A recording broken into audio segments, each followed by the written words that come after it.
eko muisengalo maaso okuba ati mufunye birungi bino kubanga si buli muntu nti olunaku afuna abala bangi bafiirwa nnyo sondoza kyekyo kikulu ekiriwo mu kalowoozo ka leero nga natulogera ku kigula lugi njala tegeeza bannayuganda mwenna naddala mmwe bannayuganda ba nfuna mpola abeeyiiya nga temuli mu mirimu gino nti oli mu gya office tuvudde lunye nga tubategeeza nti waliwo ekigendererwa ekikusike ekyokwavuwaza buli muntu yenna asangibwa mu kitundu ekya Buganda naddala ng'oli mu bitundu Ntebe Wakiso Mukono ng'ekigendererwa kino kyakubaavuwaza mube nga temulina kisobola kufuna kiguli amagala eddiba n'okuwerera abaana bammwe.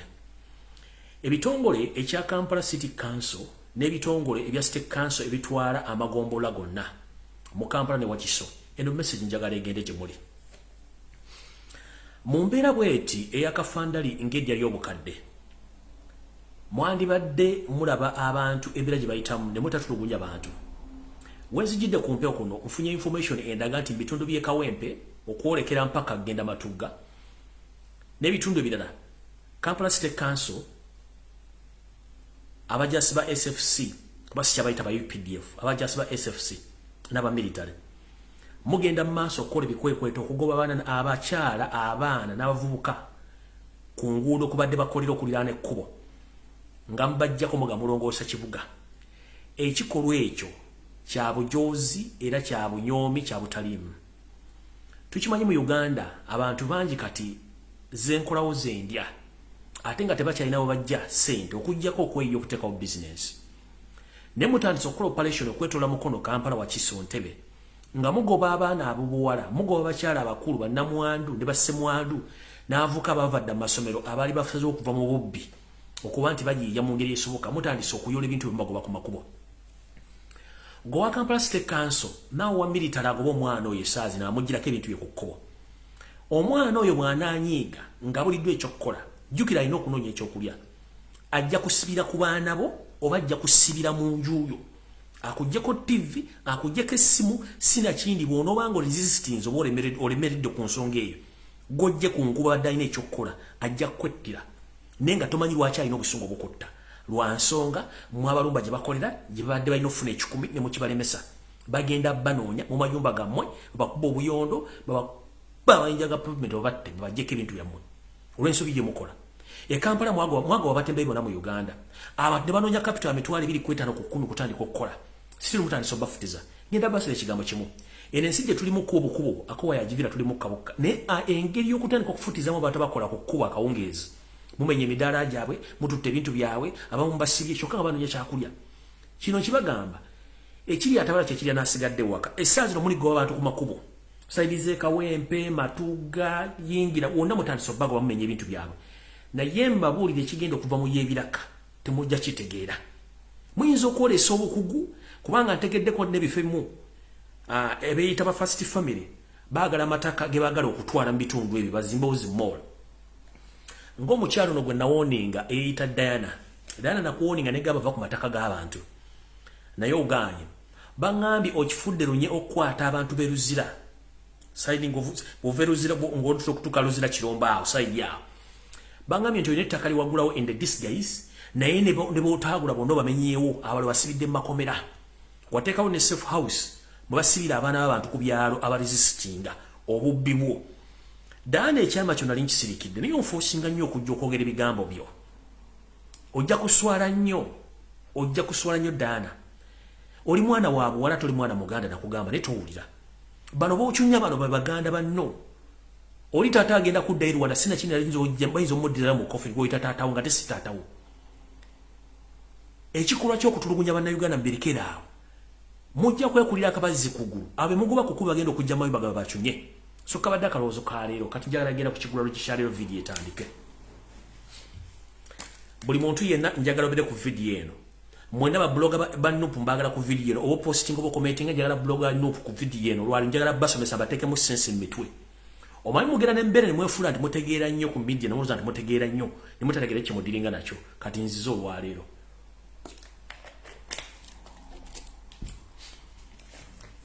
Era nga ntandise n'ekigula lugi kyaleero mbatumiddeko mwena baagala ekigula lugi hansubire ti muli bulungi. Alright. Ekigula kya leero njala kitandika bwenti. Era njala bategeeza mwenda bannayuganda mu kigula kya leero ffenna tuli bawambe.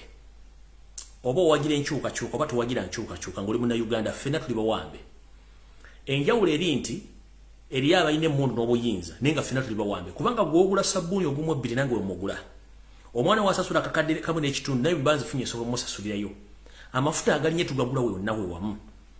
Kino kitegeeza ki? Ensi bagenda gitutolako nga tutunula. Ffenna tuli mu nsi y'emu. Ate gw'ojja kulumwa nnyo alowooza nti gw'osinga okutegeera naye ng'okuttirawo kwa Munguuba. Kati ntandise bwenti. Mwenna bannayuganda naddala abali mu Uganda abagawumbidde nga mutemulowooza nti mutegeera mbagamba kigambo kimu. Ffenna tuli bawambe nga batuwamba basajja n'abakazi Banyarwanda abajja okutwala eggwanga lyaffe.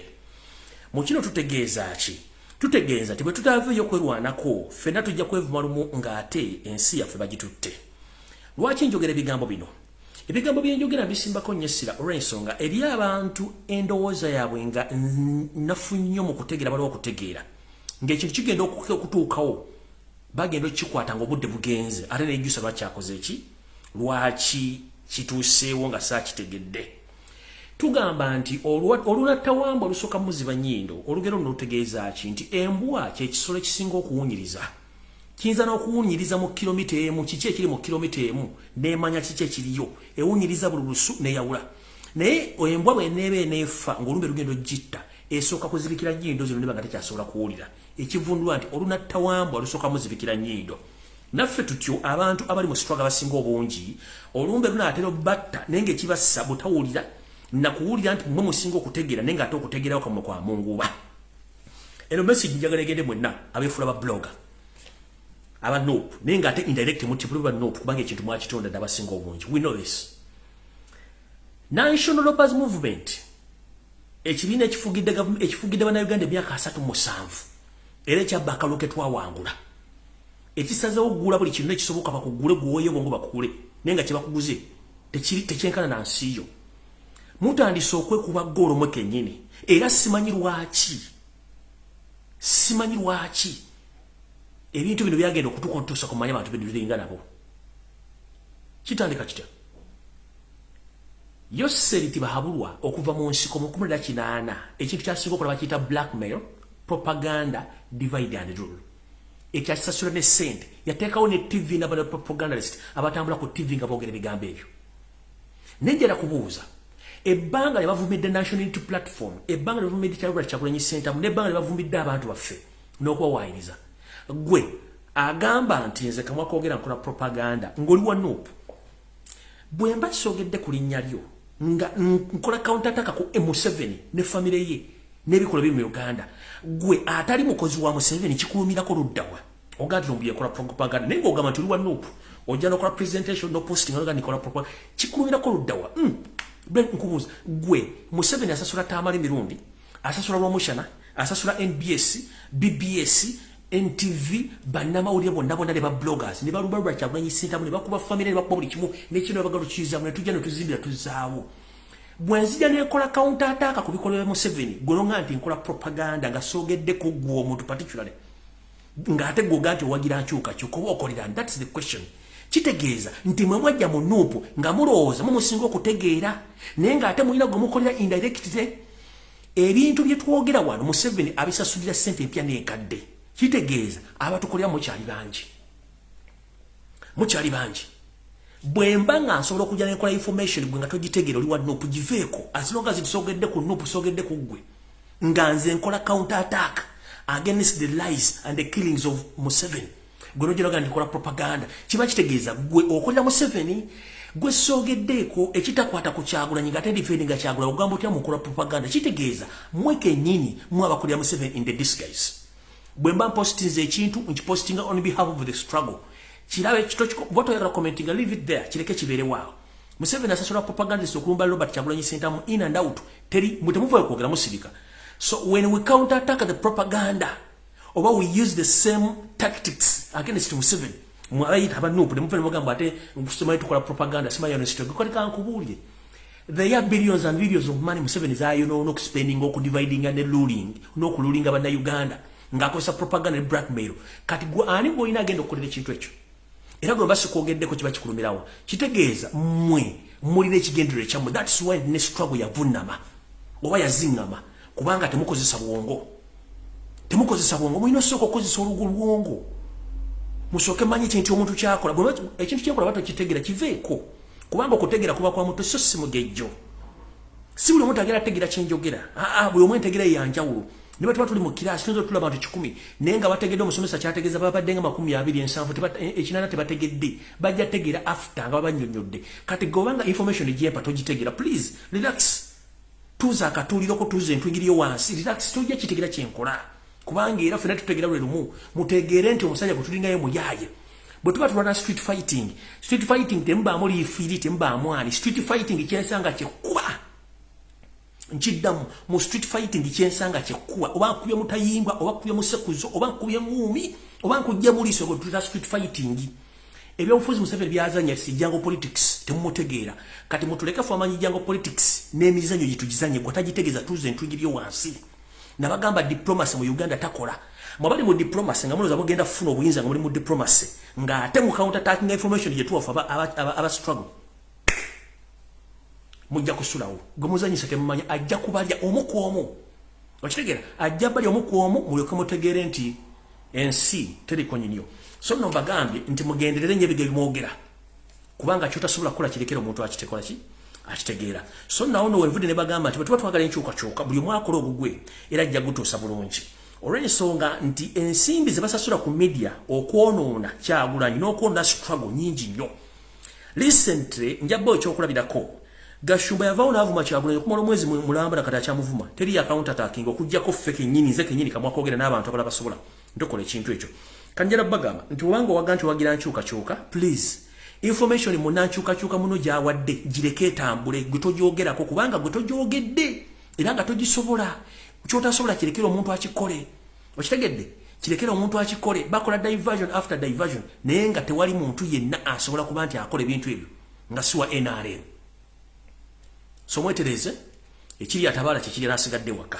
Before it's too late, kuba tuna kintu kyosobola kukola mu struggle, umuze ngala byofa bajjo kisobola tukitwale kubanga twatandika bangi. Bameka baliwo.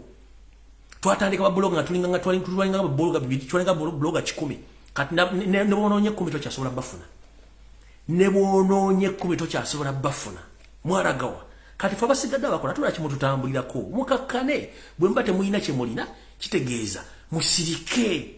Lie like an envelope. Sit down, sit your ass down. Era muterere bulungi nnyo muterere. Bimutasobola tumbyesibaako muve waawo. Sigenda kulwawaawo ekigulalo gy'enkimaze ekyaliro kati ngenda tandika firimu era ntandika video eyandeese mu bulambalamba. Ntandise ntya. Kansubire nti Yoseeri otuuse kubanga njala kuno Yoseeri tibahabulwa ne famire yo. Alright. Njagala abenji omugenzi abadde katikkiro w'ekika ky'Embogo omukulu Emmanuel Majega ono eyatufuddeko mu ggwanga erya Amerika mubeere ku video eno gyalatandika nammwe. Oyo yabadde katikkiro w'ekika ky'Embogo omukulu Emmanuel Majega era yabadde director wa CEO wa MK Publishers mu katonda gwe yajjirudde ngali mu ggwanga erya Amerika.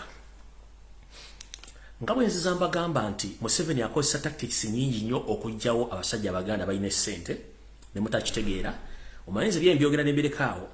Nagamba buli musajja muganda yenna ng'olina omukazi ow'okubiri sooka onoonyereze kule profile okunoonyereza omukyalo oyo ava ludda wa. Information gyenfunye omwami ono yaweereddwa butwa.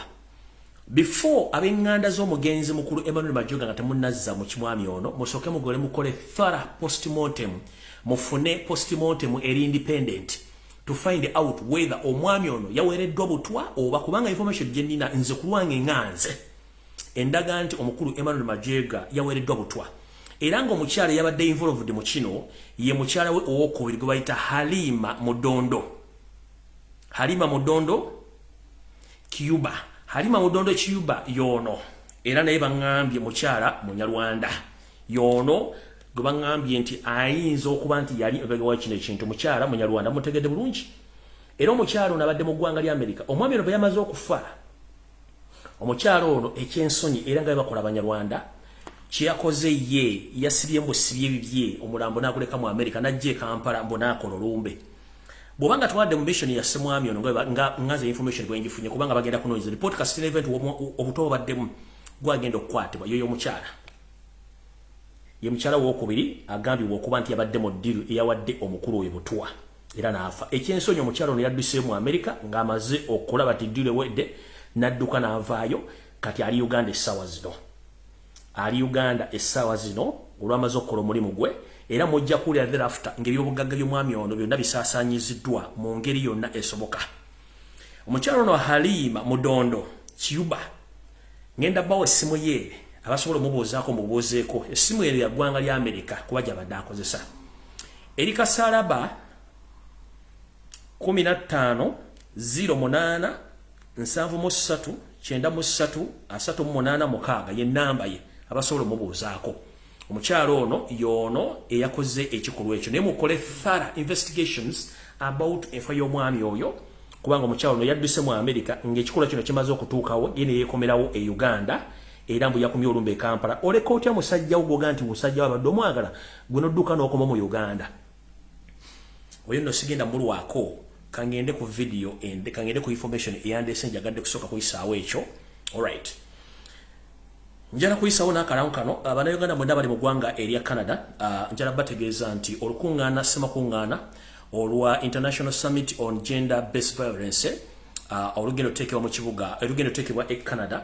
ambategeeza nti ennaku z'omwezi tezinakyuka n'omugenyi omukulu tanakyuka omukyala Babi Kyagulanyi Ssentamu First Lady ng'ennaku z'omwezi 3 okutuuka ennaku z'omwezi 4 omwezi gwa September omwaka 2022 nembagamba nti ayagala yenna okweta mu lukuŋŋaana luno waliwo enamba zino zingenda basomera nga bacoordinate bagenda coordinatinga conference eno kuli omukyala Doreen ali ku mu +16479290340 omukyala bamuyita Doreen then kuliko omulala bamuyita Adrien ali ku 0703699727 osobola omufuna ku ssimu ezo ne bakolera nteekateeka okusobola kubanga wetaba mu lukuŋŋaana luno olugenda okubeera e Canada or Netherlands mbagaliza mikisa myerero kuba nti mugenda kubanga mbeera mu lukuŋŋaana olwo musobole okusomesa eggwanga na buli kimu kyonna ekisoboka so no awo sigenda kulwawo okujjako okutandika information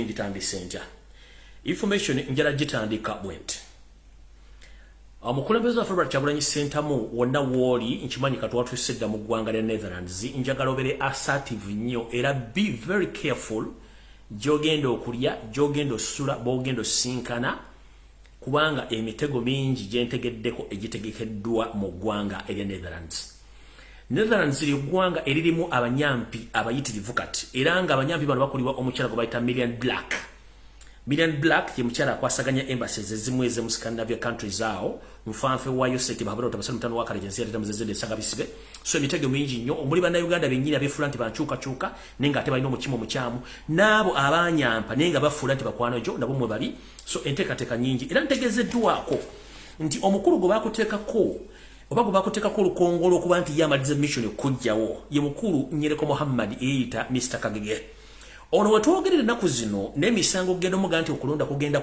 omusango genda kuddibwamu omukulu ono gwolaba atambudde ensi eziwerako era kati nga wetwogerera ali awo mu Europe alina waatudde atuzize engalabi agezaako nnyo okukolagana ne banyampi banne okulaba nti bakutuusaako obulabe mu ngeri yonna esoboka naye obulabe bagenda okutubajja kukuba masasi naye bayinza okukola kye tuyita scientific elimination or scientific assassination so be very careful in your movements whenever you meet someone where you're going to sleep or you're going to eat. Please be very careful. Even the seat where you're going to be seated in that conference, be very careful. Kubanga Nyereko Muhammad jali ekimusirisiza ng'omusazi w'ebyayi ku kkubo ali ku mission ennekusifu gwe gy'otamanyi Robert Kyagulanyi Ssentamu AK Bobi Wine. Be very careful gy'oli mu Netherlands ne gy'osuubira okgenda. Nyereko Muhammad mwe muyita MP Kampala Central Muhammad Nsiriko. Mission yamukwasibwa dde wano kwe kuba nti ayina okumaliriza gwe alyoke afune kyayagala era gyali. In the connection, the same way nange gyagala okukola mwana kubanga atryinze naye nze namutegerera mumanyi era mumwabya buli lunaku. Naye mukulu Robert Kyagulanyi Ssentamu, whenever you are, please make sure nti mu Netherlands gy'oli making sure nti obeera weekengera nnyo buli muntu gw'olabye olw'ensonga nti bano abantu abanyampi bangi nnyo mu ggwanga lya Netherlands nga ne embassy yennyini ey'omu Uganda embassy ya Uganda Netherlands nayo yandiba nga yomu kubo abali mu nteekateeka eyo. Okay. Awo nvuddewo kati ntandise information eyandese ntuufu right. Mwenna abadde bamanyi ababeere katabi ng'omanyi nti obadde odya drones okuwamba drones bikoze bitya ngira bategeeza nti omukulu abadde chief operator wa drones ozo nga bana baganda Museveni bw'akozesa amala n'akutta mufu njala bwa amawulire gano buli mwategere nti Uganda weeri siwe n'okubeera mujja kutegeera kati ntandise information endala. Alright. Nga sinagenda wala nnyo kansoke mpisewo message eno message njagala egende mwenna abasajja n'abakazi oba abasajja ba Kabaka ne bazaana ba Kabaka n'abaganda mwenna. Amanya gayinza Lumbuye Fred ekekemeko ali ndi musajja muganda ataliiko kubuuza emirimu gyange ngikolera no ku internet okutegeeza eggwanga n'okubasomesa. Essaawa zino gwe mulaba nyinza okubanza omu ku bantu abasula ku butebuuke oba ku bunkenke naye kisi kyakitya okujja kubategeeza information.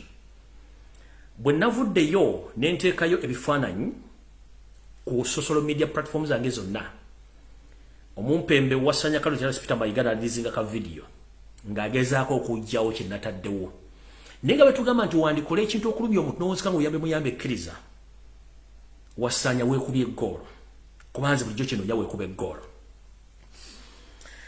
Ngenda bazzaayo katono nnyo kuba information erina nnyingi. Nzize mbagamba ebigambo bingi nnyo biringa omugulu bw'eggongolo abantu gamugalira ombu ekiki naye nze nabagamba ebyange byogera n'embiteekaano. Essaawa zino wetwogerera Ssaabasajja Kabaka yawambibwa and that's the fact. Ssaabasajja Kabaka yagibwako media ekyo ekyokubi. Ssaabasajja Kabaka yagibwako abantu bonna abalina omukolako emikolo egy'ennono egy'obuwangwa n'okuyambibwa bamugibwako. Ssaabasajja Kabaka abakuumi be abeekyama nabo bamugibwako kati amagye ge gamuvunaanyizibwako. Naye amagye gano mu nnono n'obulombolombo amagye gano tegakkiriza kubeera ku Ssaabasajja dde omwetolola. Waliwo abambowa abalina okumubeerako okumpi kubanga bano be bennono abalina okubeera ku Ssaabasajja Kabaka abali mu kikula kino. Bano bonna babajjawo olw'ebigendero bya Wasaanya ne Museveni mukama we. Bano abambowa gye baalaga bonna bagibwawo. Bano bambowa abakulemberanga n'okukuuma empologoma ne kati essaawa zino teri amanyi gye bali. Abo bambowa abalina okukuuma Ssaabasajja Kabaka mu ngeri yonna esoboka. Akakodyo kano bakatandika batya? Bwe baali batandika okusanyawo ebyokwenda bya Ssaabasajja Kabaka basooka genda ku head office ez'abasajja abakuuma Ssaabasajja Kabaka. Ndowooza mujjukira ekibombomu ekyatulikira ku mulyango gwa Bulange era mufiiramu musajja mukulu eri akwasaganya enkuuma ya Ssaabasajja Kabaka bambi n'afa. N'omumbo w'omu era naye yattibwa oluvannyuma lw'okuba nti yalina ekitereke ekyali kimuweereddwa omusajja omukulu mu Uganda. Ekitereke kino kyali kimuweereddwa Sir Edward Muteesa nga naatera okuwaŋŋanguka.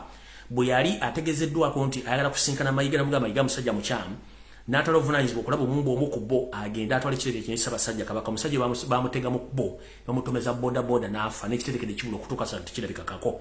Okuva lwe bateeka bomu ku Bulange Mmengo awo ne basirikale ba Kabaka awo entabo ye yatandikira okuva n'okutuuka kati ebyokwenda bya Ssaabasajja Kabaka ne bikyankana mpaka olwaleero.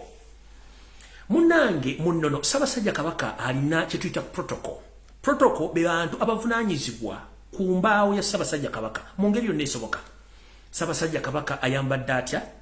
Ssaabasajja Kabaka atambudde atya? Alidde atya? Baali balina okusinkana, baali balina okubuuza era buli kimu alina kikola atya? Era ne wabanga agenda kuba nti atereezebwa waliwo omuntu alina omuvunaanyizibwako. Gye buvudde katono wabeeranga omukyala yatambulanga ne Ssaabasajja era nga yakwata ensawo ye nga ne waba Ssaabasajja Kabaka kalidde bulungi nnyo mu ntebe ye. Wabeerawo omukyala ebbali awo abukalidde bulungi nnyo mu busuuti ng'era aliko n'olubugo olwafu Oluganda ng'atudde ye ng'ali awo alina kusavinga Kabaka mu ngeri yonna esoboka.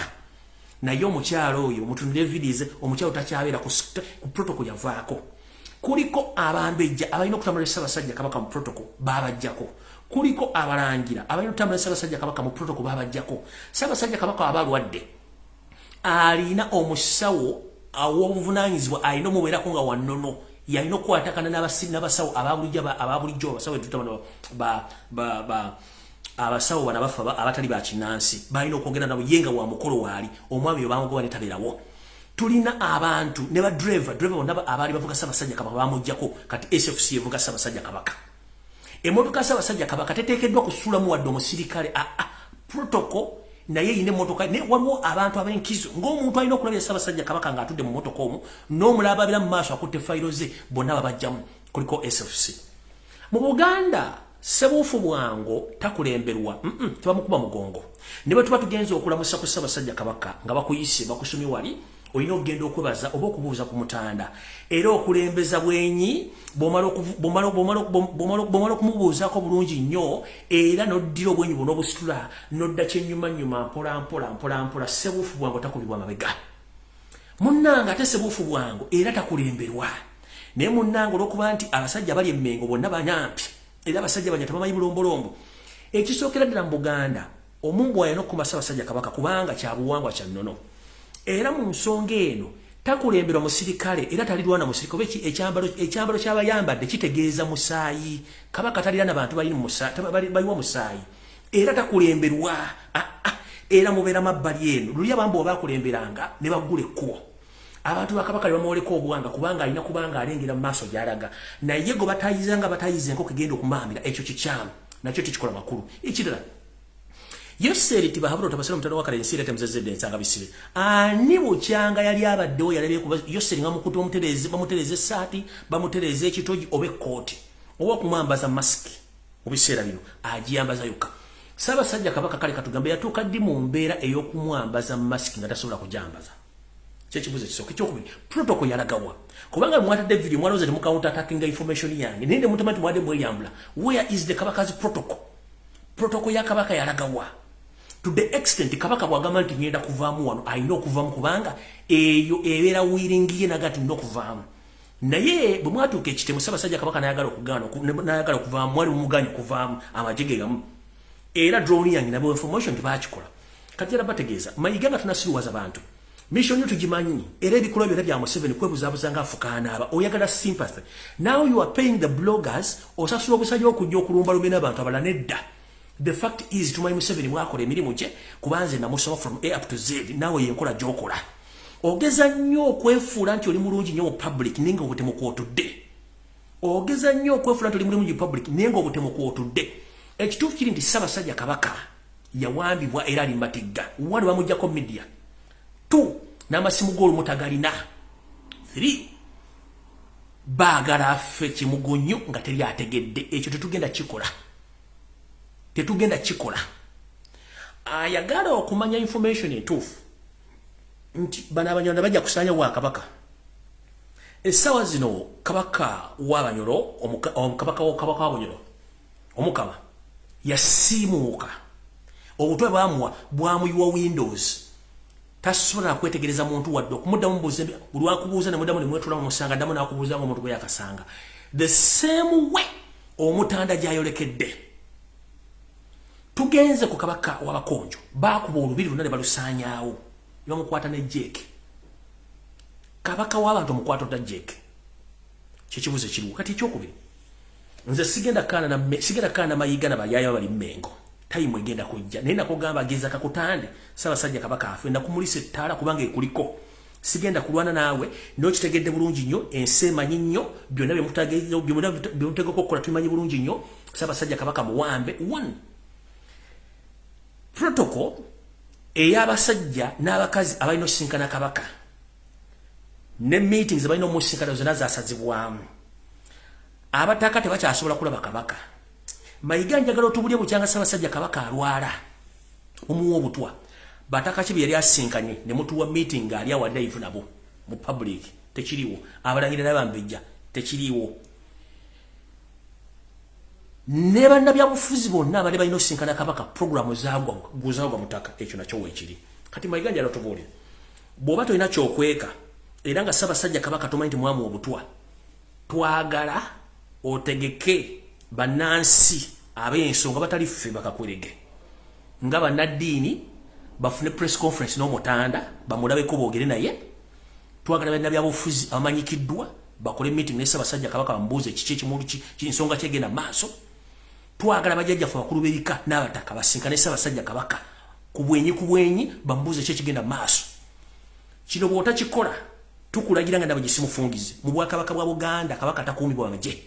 Kabaka akuma bambowa tetwagala kuddamu kulamu gyasiina nga yeetolodde Ssaabasajja Kabaka kasita tuddamu lukirane kyapeninga wantu wena kitegeeza Ssaabasajja Kabaka mwamuwambisa magye tasobola dde okwetaaya wadde okwogera ensonga yonna abasajja n'abakazi abali mu Buganda batali Baganda bokka bagamba lwaki Ssaabasajja Kabaka tavaayo n'ayogera nti muwambe taata maama njala kutegeeza Ssaabasajja Kabaka gwolaba Mutebi si yooli gwali omanyi omusajja omuggomevu n'eddoboozi lyennyini okwogera oliwulira nti eddoboozi alijja wala kyekisooka obonde wazza abalaga ng'ak'okuyimirira Masaka bwe yabalaze yabadde abalaga nti bantu bange nkimanyi munjagala naye obulamu sirina ndi muwambe olw'okuba nti yabadde tasobola kukaabira mu bantu nakuba mulanga kwewaamu mulaalo n'akuba engalo zino okubalaga nti bannanyi mbaagala nnyo munjagala naye obulamu bwange bukola ki bugenda ye sayini gye yabalaze omusajja muwambe naye olw'okuba nti abantu abasinga obungi mu Uganda endowooza yaffe enfunda nnyo oli najja ku social media naga nti Ssaabasajja mwagala ni amukuuma kubanga toli Muganda tomanyi nnono amanye tasobola kubuuza lwaki amagye gakuuma Kabaka lwaki Kabaka muwambe kuba tokimanyi ekyo kati bulijjo tukimanyi bulungi nnyo nti omutanda bwe bagenda okusoma embalirira ya Buganda omutanda yabeerawo nga nannyini mbalirira embalirira y'essomero yabaddewo lwaki twamulese mu mbalirira kubanga mu mbalirira Ssaabasajja Kabaka alina okuba nga alaba abantu be ng'aggyako akakookolo kuba tebaagala aggyeko kakookolo ekyo nakyo kikimanyi mu mbalirira tiyabaddemu omukulu yazze n'akinda mbuka n'asoma embalirira n'agenda n'atambula n'agenda atandise ku inviting abantu kujja kugula bijoozi kubanga ye bizinensi ye mukulu tukulaba naye nze nkugamba ekigambo kimu nze wano wendi sigenda kuvaawo nkuuma Ssaabasajja Kabaka nga nkozesa bigambo olunaku enkuyegerezi n'asituka nga zirina okukunoonya mayiga ojja kufunika ate ojja kitegeera mwenna aboogera ebigambo ku nsonga z'Obwakabaka ne ku Kabaka ng'omuntu ng'abuzaabuza muweerwa ensimbi ensi balaba ekyo sigenda kirwako njagadde kiyitako kitono nnyo sikirina mbuzi bwakyo alright kangende ku information endala alright njala tegeeza bannayuganda mwenna abali mu Uganda waliwo ekintu ekigenda otuuka mu Uganda naye ndowooza kankibategeeze ng'obudde bukyali we nayagadde Museveni abeere kuno era kansoka nkimugabe mu Luzungu ndyoke ntegeeze ensi yonna.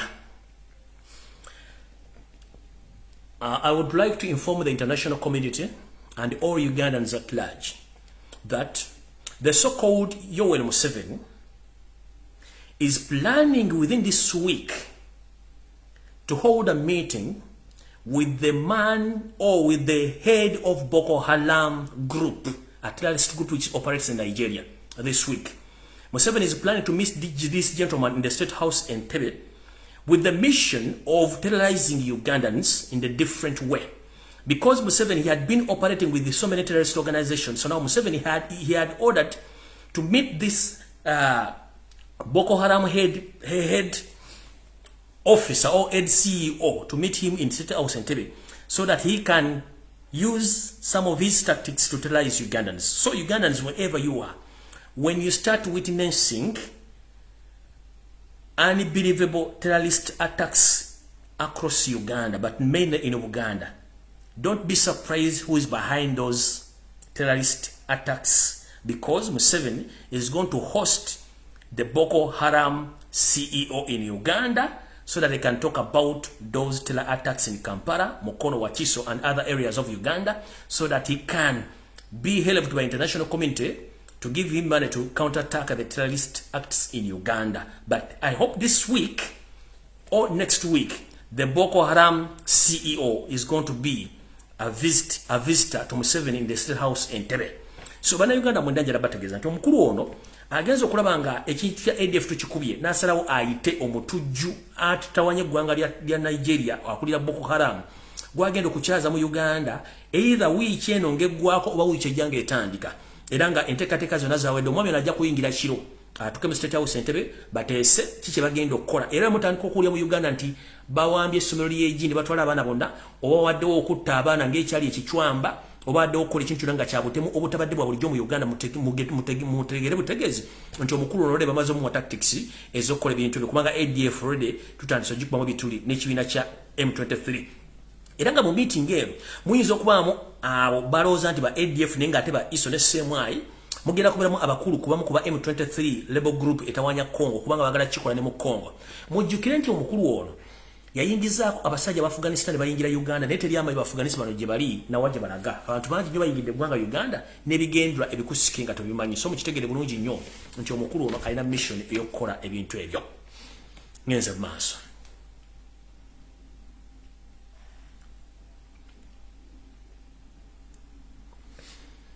Alright.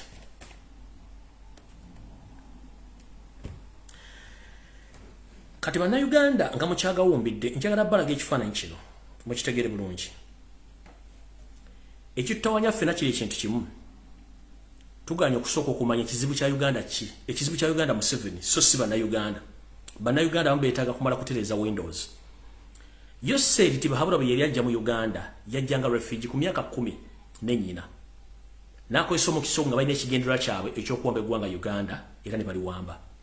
Enkola gye bakolamu nga bawamba eggwanga Uganda y'enkola gye bali mu kukola mu ggwanga lya Congo. Ono y'omu ku boogezi ba M23 musajja Munyarwanda. Wuuyo musajja Munyarwanda naye yeeyita mu Congo.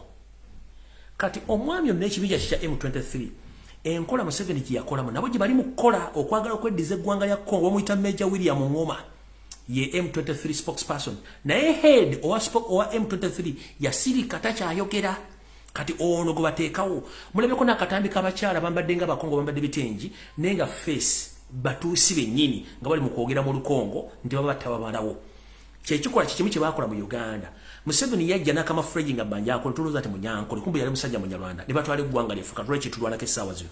Ne mu Congo bakyanguyidde okukirwanyisa okuba nti bakikakawuntataka obudde bukyali. Bawe bate batandika ono y'omu ku Banyarwanda abategomya Congo eyeeyita mbu mu Congo owa M23. Kyebakole Congo kati sasa bwekyali mu myaka okuva mu myaka gy'enkaaga egy'ensanvu egy'ekinana mpaka nakati okutuuka bananise okumamira subuyo mwategeere kiki ekigendera kyaffe bana basajja si bannayuganda era buli muntu awera ssente okulya mu nsi yo kimanyi nti ensi yo ojuguza Munyarwanda pure naddala kano kagurupu k'abatuusi wetwogerera olwaleero ebitundu bingi abantu bali mugobe mu ttaka kubanga ekigendera kyabwe kyakutwala ttaka njala bategeeza before abakulembeze bonna abaaliko nga tekwali kikuba bantu ku ttaka nga tekwali kutwala bantu ku ttaka naye lwaki Yoseri bw'amaze okutuula mu ntebe nakkalira mu bitundu bya Buganda abantu bagobebwa ku mataka olw'ensonga nti bagezaako kuzimba kintu kya batwale Buganda ne Uganda nga tewali muntu bakuba ku mukolo bateekemu Abanyarwanda baabwe. Mu Buganda tubadde tutudde entende n'abantu abasinga obungi era nga abantu bantu bawane w'okutuula ne batuula bulungi ne bazimamu amayumba gaabwe ne balya ne banywa ne bazaala n'abaana nga tetulina buzibu. Era nga mugati wali gwe bagoba ku kibanja nga tuwana ebibanja ku bwereere nga n'abantu basasula busuulu. Kiki ekyatuukawo oluvannyuma lwa Museveni okuyingiza ideology ye mbw'aleeta Abanyarwanda mu ggwanga oditwala. Kino kyerabikira mu bintu bingi nnyo njala tegeeza bannayuganda njala muggula amaaso era buno mpaka njala bugende mwenere bannayuganda.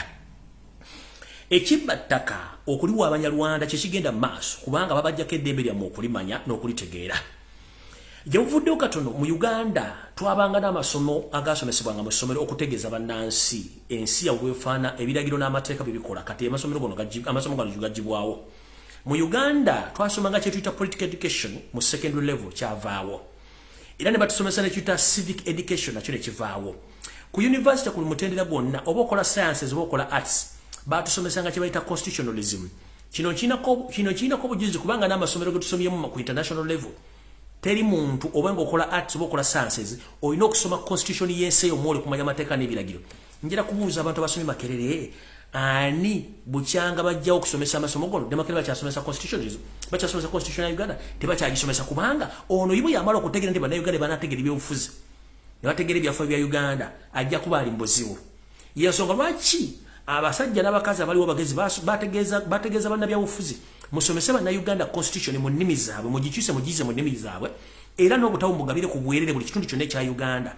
Museveni yagaana okikola kyeyakola nga ye azannyo omuzannyo gwe nga muyonjo nnyo nga temugutegedde kwe kuteekawo kyankwanzi gy'atwala embuzi zinnakabege ezabitanga zonna n'azitwala n'ateekayo institution eyiyo gy'abatwala mbu abasomesa patriotism kubanga yamala okujja political education ne civic education ne constitution studies ku university level kati ye n'ateekawo amateeka agage ng'akutwala ekyankwanzi okubrainwashinga ng'akuteekamu ideology eyiye ku bubwe supporting n'okulwanira ebikolwa bye ng'oli ekyankwanzi era buli mbuzi yali agenze ekyankwanzi tesobola kusigala ng'etegeera Uganda kiki ekyo nkisibako ssente. teri mbuzi yali egenze kyankwanzi nevayo ng'ekyasigadde kye kimu bwe batetandisa kulya biwata omudde guvaako bwe batevudde ku muddo edda ku chachu ye engeri Museveni gye bafumba bomu n'abajja ku bimuyina okutegeera so ekyo kivuddeko ngenze ku information endala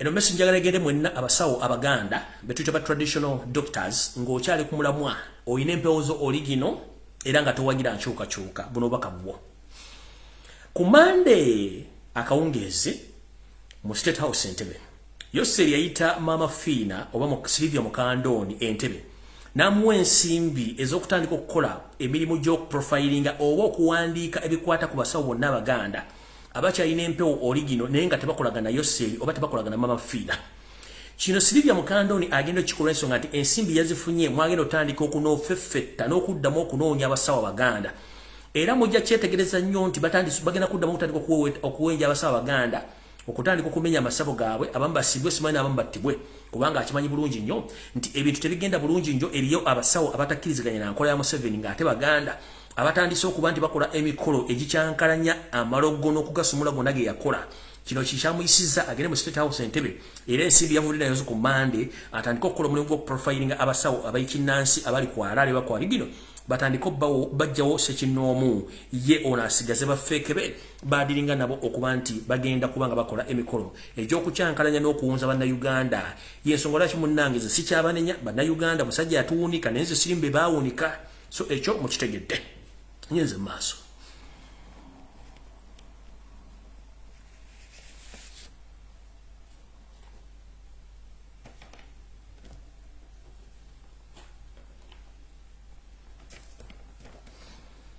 akawungezi ka Joe omwogezi w'amagye yavuddeyo ne yeegaana ebikolwa ebitegeezebwa ku TV ne ku social media nti abasirikale bamaze emyezi 6 tebasasulwa n'agamba ekyo kikyamu bafuna omusaala naye njala bategeeza Yoseri olunaku lwe yagenda ewaabwe ku butaka okuddayo okulaba bateekawo gye tuyita code 1 ku security alert ekyateesawo code 1 ekyo waliwo omu ku banene magye eyali agenda okwefulira mukama we Yoseri era code 1 eno bwe bagiteekawo yali esoma bweti muwulize bulungi nnyongera gibavuunulira tugende mu maaso mulyoke mutegeere nti bano abasajja balalu code 1 esoma bweti mu nteekateeka damutayiika ku mawulire amatuufu agafulumizibwa oba kansoka ngisome mu Luzungu. However, another rebel source says that some UPDF general sent a message alerting all heads of department and units commanders to get ready for abrupt operation within the starting soon.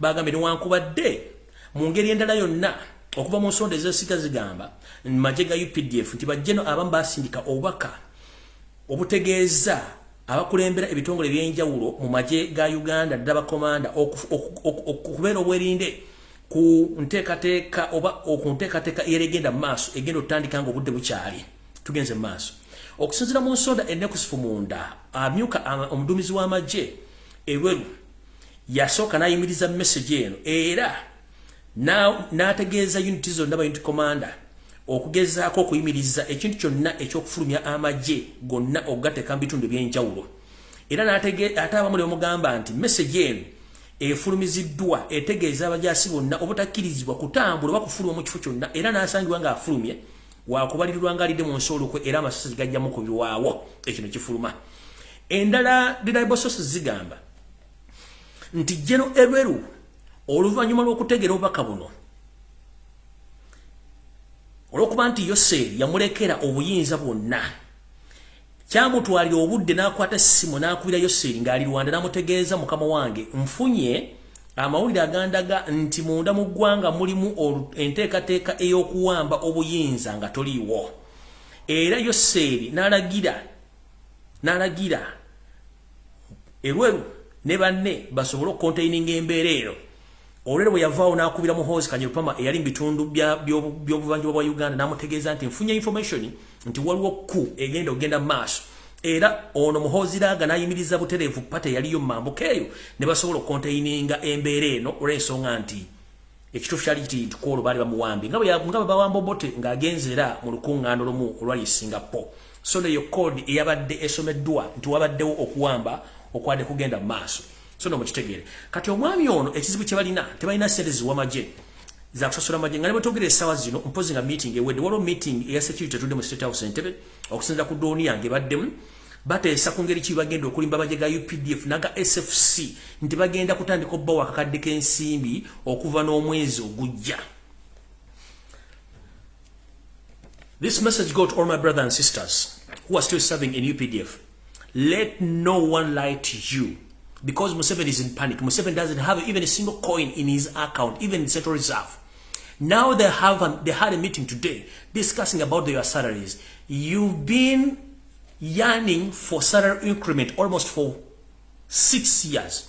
You've taken 8 months without getting salaries, including those people who have been serving in AMISOM in Somalia. They are lacking their salaries almost now for 3 years.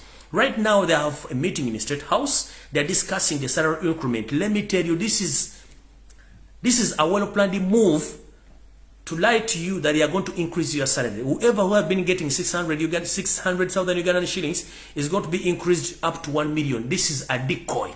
Don't be fooled. Museveni has no money to pay you. Watch anyone be.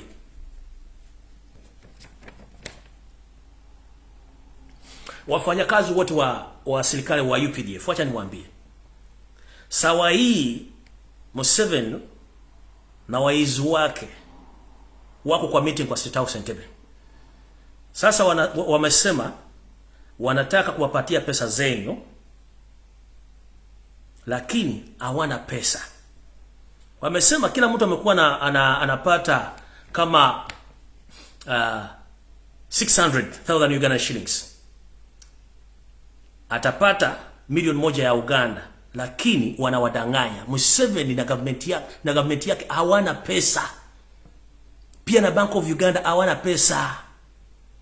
Na banka zingine hazina pesa. Muulize wananchi watawaambia. Kwa hizi commercial banks zote simai sijui Sentinel sijui nani Standard Chartered hawana pesa. Sasa watakwenda kuwadanganya nti wanakwenda kuwapatia pesa zenye hawana pesa. Hii ni decoy. Musidanganye.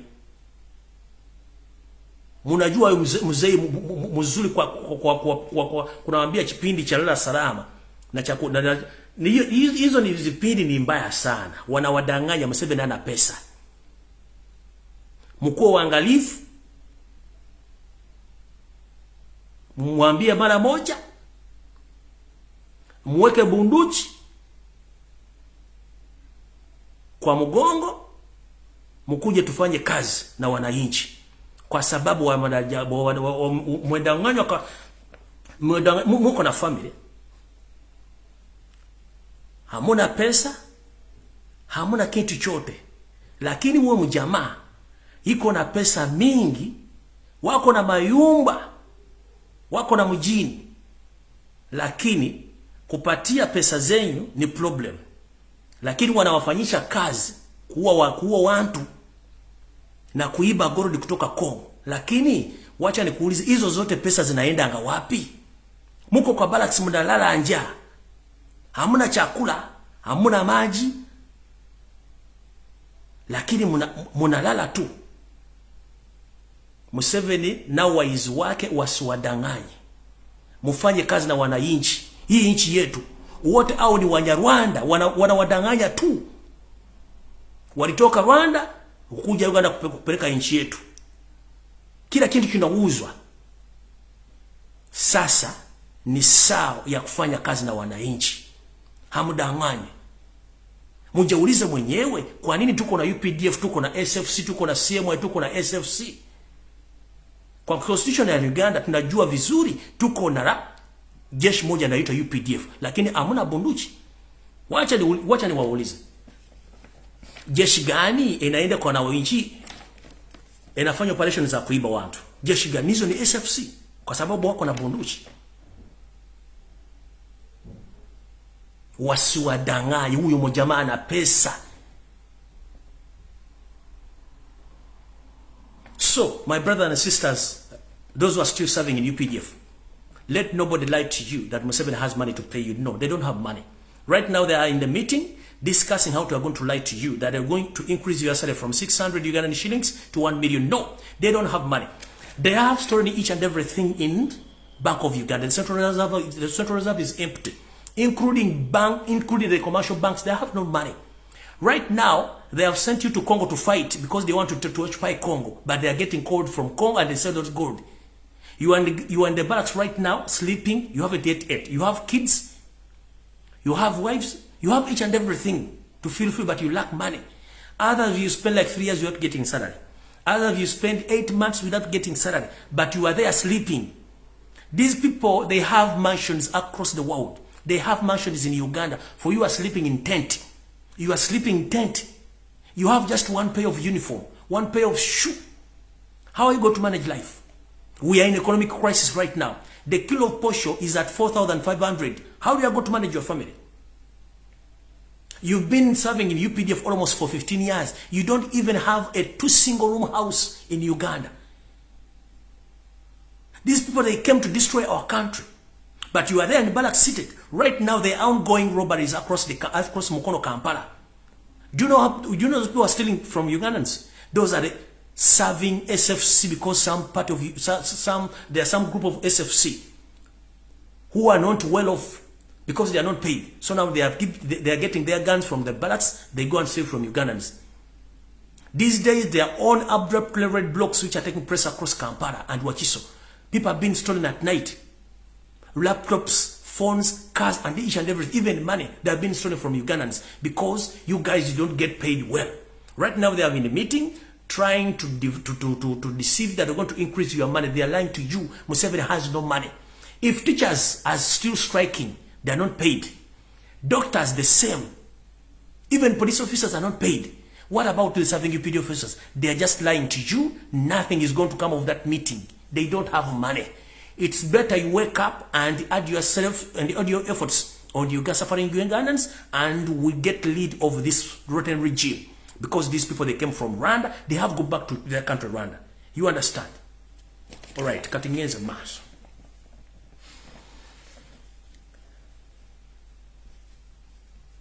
All right, katumwena abadde bawangalira Mukono, Kampala, Wakiso, nga mumanyi drone eziwamba abantu. Headquarters za drone zino zibera Katabi mu kitundu ky'Entebbe wali headquarters za drone zino. Drone zino zoperatingibwa ogenda okukima abantu bonna abawakanya yosete babulota basalumtano wa Kalechezi. Drone zino zirimba private operatives nga bo baba contracting agenda kuwamba abantu baba location bagenda bawamba omuntu. Watogerera essawa zino waliwo omukulu omu abadde nga head of all drone operator nga chief kidnapper omwami ono amanyage bamuyita Medi. Abatamanyi Medi kamuwalage mujjukira omusajja eyakwata musajja mukulu n'amusitula mu bbanga n'omukono gumu oyo gwe bayita Medi. Kamubalage wano. Oyo gwe bayita Medi. Yoyo Medi mumujjukira bulungi nnyo. Yoyo Medi ngenda ba information emukwatako muliko mutegeere ensinga bwetambula.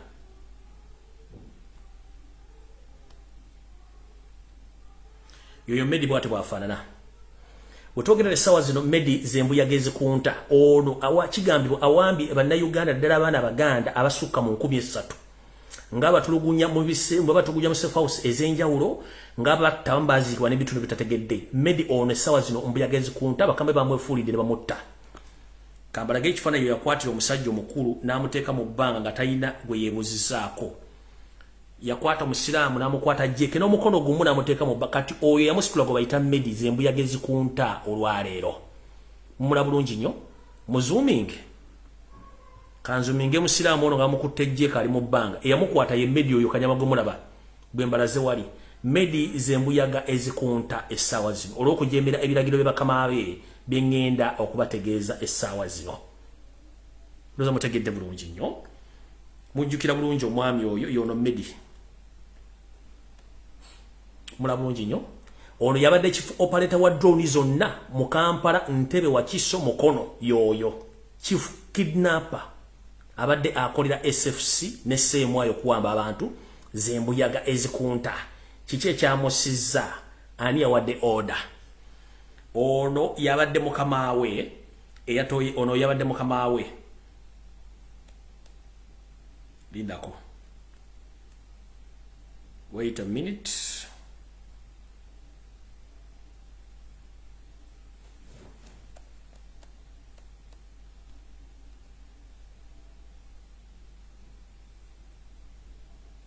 Mbalagwa ni kifaananyi kituufu.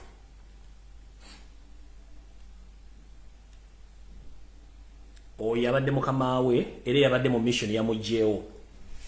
Yo yabadde mukama we ye yatoye mission eyamugyewo. Bamuyita Ranso's Grace. Oyo mwami akola mu SFC bamuyita Ranso's Grace yatoye order eyagyewo Medi. Kiki ekyagisizawo Medi woba otuula okakkane.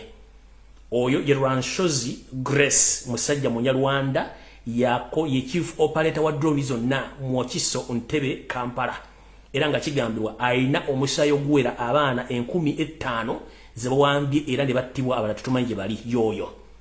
Ranso's Grace musajja munyarwanda operating mu bitundu by'Entebe era nga ye yatoye order Medi attibwe. Olugero lwabadde lutya yoyo ndoza wera bana oyinza kuba koli. Mayinze babayi mubeerako nnyo kuno. Ne mukama okakola yose yoyo. Ayinza kuba yategedde nti basse omu ku badde bamukolera emirimu yoyo. Kamubongere wano. Ranso's yoyo oli omweru ono. Oyo ali mu jacket, ali mu check ya sort of cream. Yoyo. Ye yawadde order batte omwami oli kubayita Medi. Medi kamubadde batamutegedde. Medi yono yasitula musira mu bbanga ng'alinga ngasitula akaki ng'alinga asitula akantu akataliimu. Yoyo musajja Medi yabadde chief kidnapper mu drone zonna ezisangibwa mu Kampala wa Kiso Mukono yoyo. Naye nga kati zembu yagezi kunta yoyo Medi kambadde mu nga sinabwa information esemba emukwatako ngende mu maaso. Yoyo Medi kati zembu yagezi kunta kiki ekya Medi yafudde atya wetulaga. All right. Tugenze maaso. Mwenna abana b'enkyukakyuka n'abagala enkyukakyuka mwenna abadde bafiirwa bwabwe nga temanyi baalaga. Ekifaananyi ky'embalaze wali waggulu omukulu Medi ne mukama we Ranso's Grace musajja omunyarwanda ye chief coordinator coordinating drone zonna mu Kampala wa Kiso Ntebe. Omwami ono mukulu Medi yabadde nga adinga n'abantu abalala abakola on behalf of the state okuba nti bagenda okidnapping abaana b'abantu ne babatta.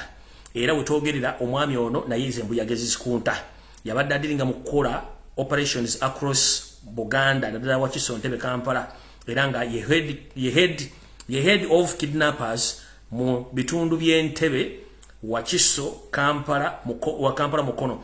Ngera omwami ono audio offices bazibadde Katabi ku Lwentebe opposite Wax e Katabi. Mwenaba manyi Katabi omwami ono wabadde operatingira era kati zembu yagezi kunta.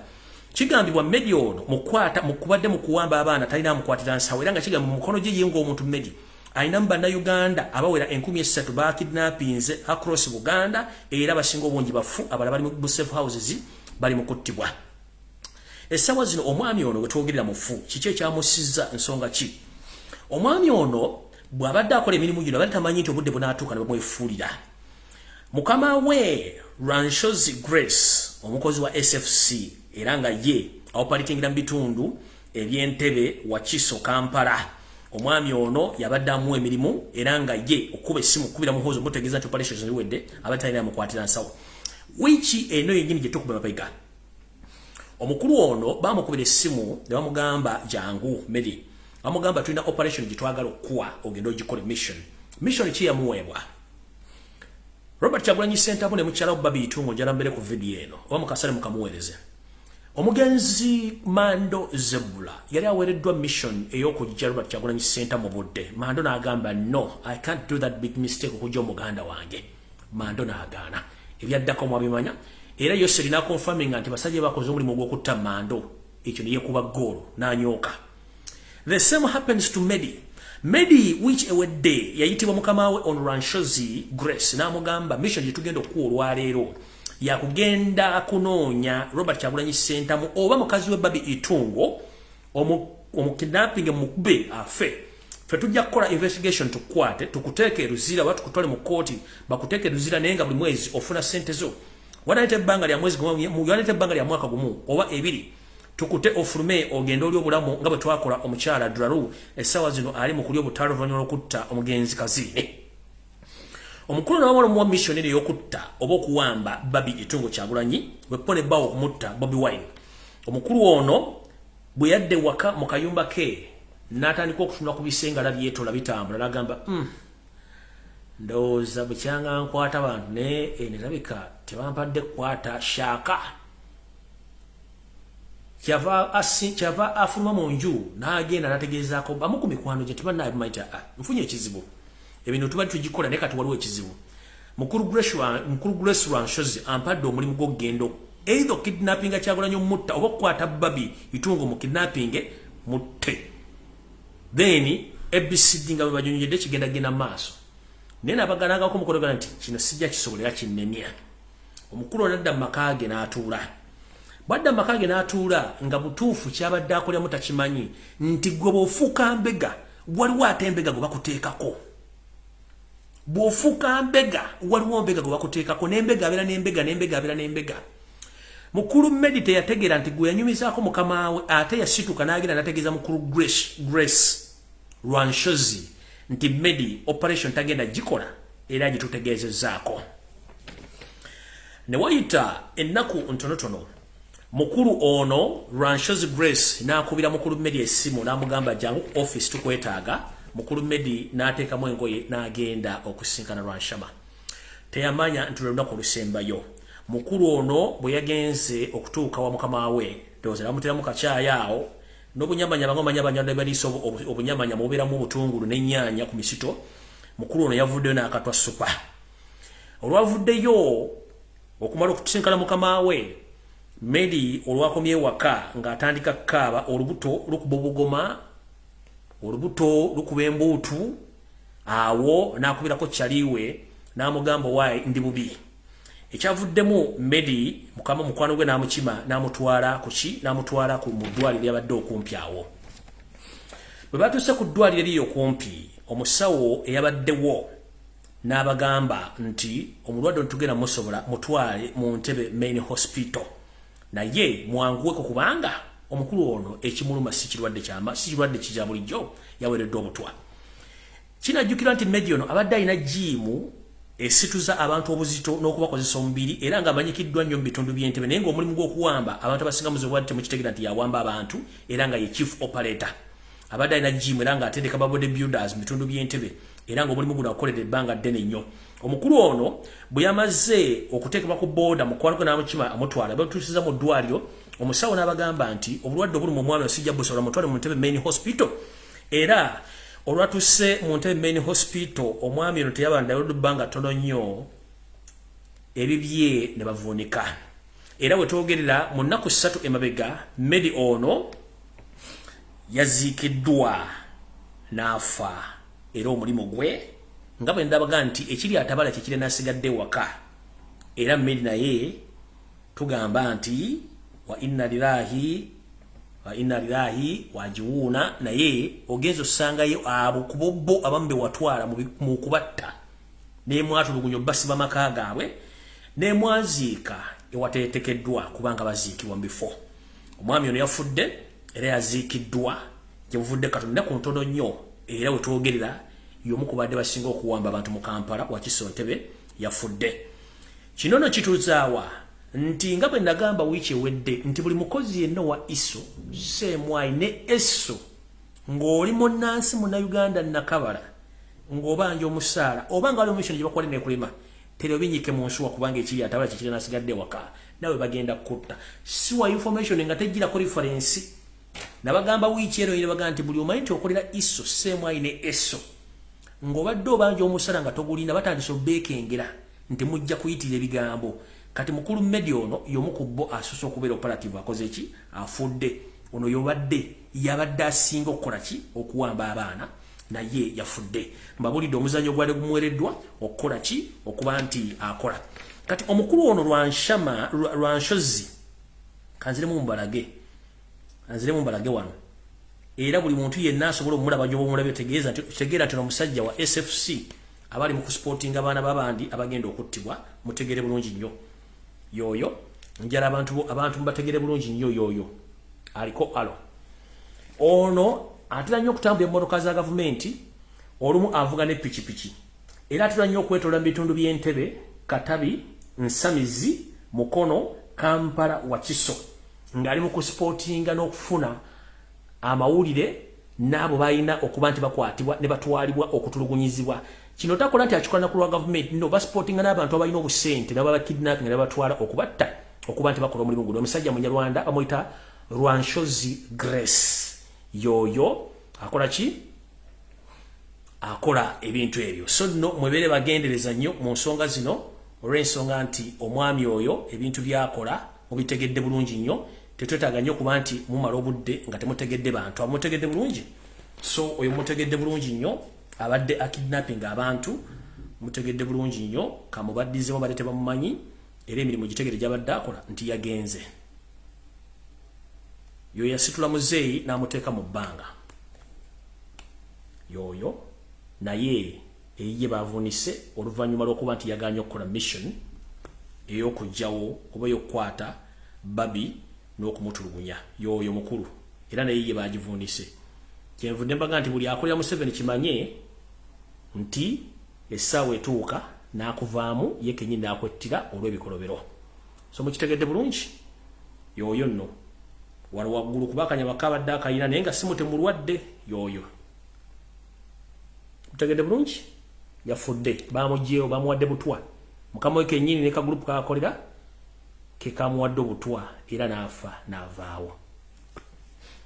So no ku ssaawa 3:09 saagala balwisa okujjako bategeeza nti buli omu waali webereremu. Naddala abantu abali mu diaspora mwegendereze nnyo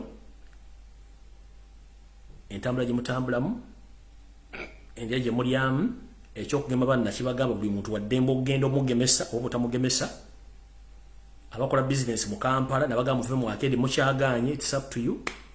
Abaganda abalina ssente nabagamba mwegendereze muganye okutegeera sirina budde bwammwe ekyo nakibagamba.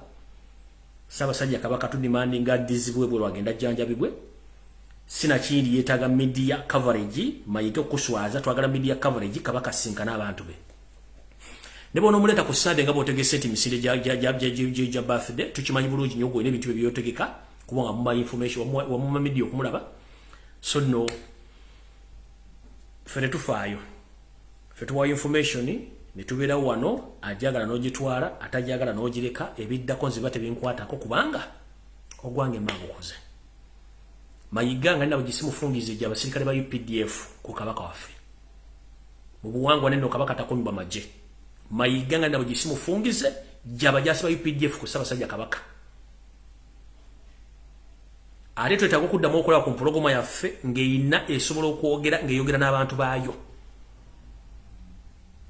Akamanyiiro akasumagiza eyalira Ssaabasajja Kabaka takwatibwako era tasembererwa okujjako nga yasiimye. Ssaabasajja Kabaka tasembererwa takwatibwako mu kopi yenna. Oli alina kigiravuzi oba kyekirimu n'obutwa nga bamusiize busiizi butwa kyetwagala okumanya akamanyiiro nga kasusse. Mwagembe yadda mwambaza masiki. Mukama Museveni wala mwambaza masiki bumutereze kote. Era n'amukwata n'amusiga n'amukwata ku nkono omukopi akwata ku Kabaka. Omukopi akwata kyekyo atuka ku protocol ya Kabaka. Kale nga ndabo kisimu tetukyalina kuddamu kula UPDF ku Ssaabasajja Kabaka. Era bw'onoogiremezaawo tutegera mission etufu eriwo. Mwagala kutta Ssaabasajja Kabaka mu nkukutu nga temwagala baganda bategeere. Mayiga ne bw'onosasula media. Ebikola by'abantu abakulu tuyinza obikola emisana mu kisenge nga teri amanyi naye emisana bivaayo omukyala ezati ne zijja omukyala ng'ali lubuto. Mayiga tokulinze. Ne bw'oneebuzabuza ng'afukaana nkugambye embeera eri ku Ssaabasajja Kabaka. Ensi egirabe kutegeera. Ne bw'onoosasula ssente mu media werungiye. Results tujja zitegeera. Ng'abakulu babeera mu bisenge nga bali mukwano gwe bulungi nnyo n'ekivaamu lwe lubuto waliwo activity awo. Activity yagenda mu maaso zezo results. Tukulinze.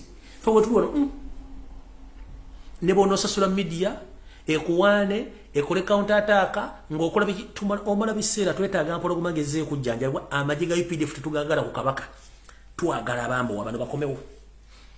nga nenda tetukyayagala kuddamu kula musirikale yenna ngali ku Ssaabasajja Kabaka tetukyayagala twagala bano betwagala tetukyayagala mujaasi yenna kubanga mu buwango mujaasi Kabaka tasemberera mujaasi ayiwa omusaayi ate Kabaka takulemberwa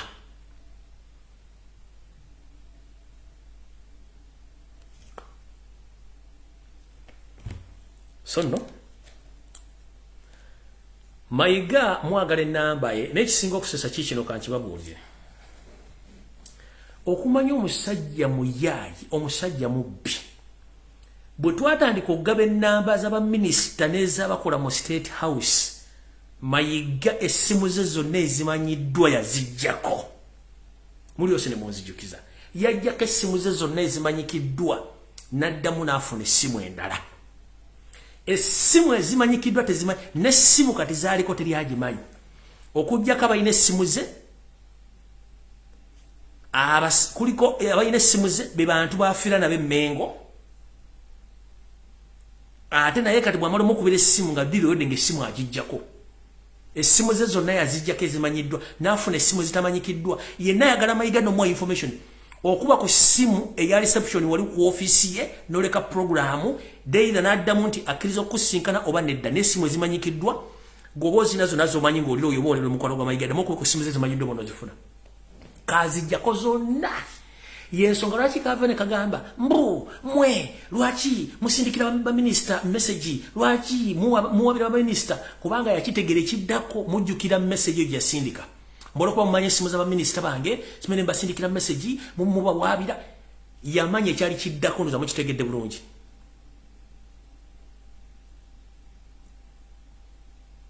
yamanye ekidda mujjukira akantu akikuyayogera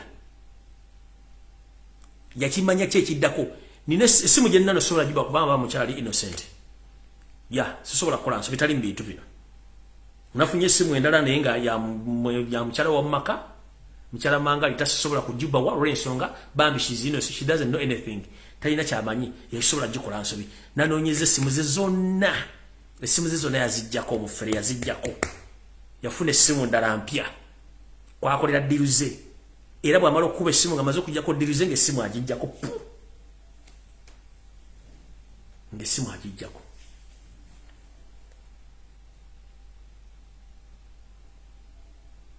gwalira ng'omanyi nti essimu zo zimanyi zituwe nze zonna ze babadde bagenda okupa zonna ze yaziggyako zonna gye bampadde ngeri perfect nawe gesigenda agiba okuba ya mukyalo tata kyamanyi bambi njagala tubeere berufu nnyo omukyalo waka mukyala manga tanakyamanyi tumugye mu bizinensi zino bambi era sobola bbawa ssimu eyo mukyala omulembere bakola emirimu gye kyosobola kikola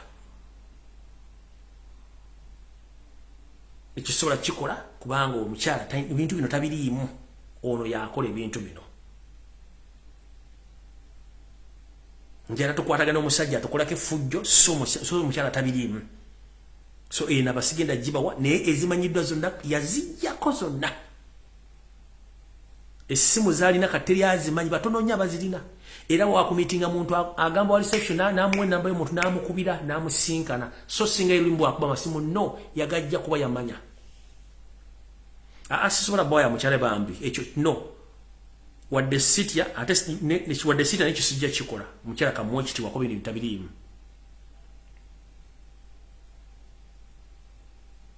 tabiriimu ne njagifuna entuufu zino empya eziriko njazifuna kuba alina essimu ezisukkamu 3 alina essimu ezisukkamu 3 empya enkadde zonna zaavaako zonna yamanya tugenda mufuna n'aziggyako tosobola zifuna bambi munansonyiwa mbagambye n'obuwombeefu sobola bwa nnamba ya mukyalo oyo shes innocent talina kyamanyi bikolwa Mayiga byakola ekyo sobola kikola ekyo munansonyiwa mu butuufu mazima geetaagisa mukyala talina kyamanyi ng'anyi namba njirina nesobola gibawa sisobola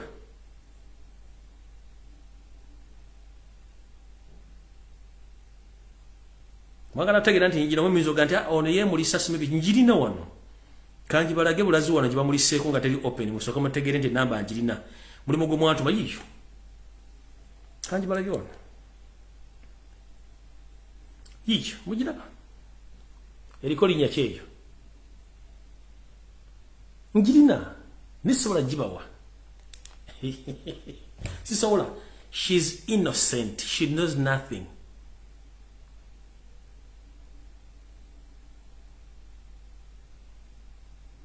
Ogwo musango sisobola gukola bambi mukyala tumujje mu bintu bino ffe twagala oli omuyaaye namwe musigale nga munoonya mukole search nga nange bwe nnoonya n'eziri zonna zimanyikiddwa kaazijjako teziriiko. Yenna ayagala information okuba ku simu ku reception wakolera appointment buli kimu kyonna ezize empya kati gwayagala okukola naye deal oba okukola naye ekikolobero gwakubira essimu ate deal oligwange essimu azijja kuyafuuka kati naye buyaaye. Nalongo naye yamushiftinga yamugjayo n'abalongo n'abajjayo n'abafulira amakambala yabagulira amaka n'amugjayo yali alonsobola kitegeera kuba nali namwesonyiwa. Nalongo naye yamugjayo manyi yalina ebizibu bingi nnyo muloza balina ebizibu bingi nnyo so Salonga Mulengejja wasanya kaloli Mr. Ala gye weetegereze nnyo ensonga zetugamba. Eyo system gye mwateekawo y'okuteeka media ne mugiteeka very far from the king tugikooye twagala kufuna kamera ng'eri loud and clear ng'esonze mu kabaka maaso ku maaso nga ne baba bayogera mu ntuma kigambo kikyayogedde nga n'amaaso tugolaba eye to eye contact nga tumutu kiraba. Ebyokuteeka kamera muziteeka mu distance almost ya meters 5 kuva ku kabaka no ekyo kifu mukitegedde bulungi. So enamba nkyaginoonya naye nadde nfunye naye mbambi mukyala tabiri sijja kikola ekyo sijja kikola enamba yaani tetulina budde bwaba naawe so bannaye mukama bamakumira takumira mpeera tusinkane ku Sunday mu Bulwange Mmengo ku bimuli nja kukola kyengenda okukola ku Sunday bwe naba nfunye time nja kubabuulira kyengenda okukola ku Sunday within these days nja kubabuulira kikyengenda okukola ku Sunday ndabe kyengenda okukola ku Sunday bikitegedde bulungi kale bane mukama bakumira takumira mpeera tusinkane ku lunaku olwa lwonna mweraba.